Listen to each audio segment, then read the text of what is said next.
Giovedì 8 dicembre si è tenuta a Caposile la cerimonia in ricordo dei finanzieri caduti in guerra nella commemorazione del 93esimo anniversario del solstizio. Nel ricordo di quanti soldati italiani hanno sofferto ed immolato la loro vita per ridare alla nostra patria l'unità, la libertà, la democrazia, il progresso e la pace, e di quanti appartenenti al corpo della Guardia di Finanza ed altre armi che costantemente sacrificano la loro vita per la salvaguardia delle leggi e delle istituzioni dello Stato.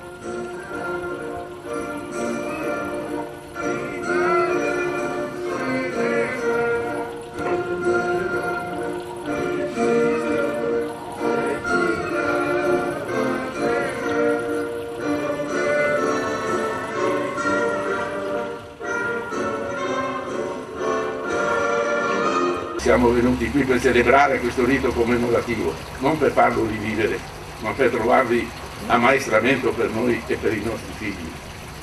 per auspicare una umanità migliore e più giusta, senza odi, senza inimicizie, dove gli uomini si conoscono, si stimano per quello che sono o per quello che vorrebbero essere, nella comune convivenza,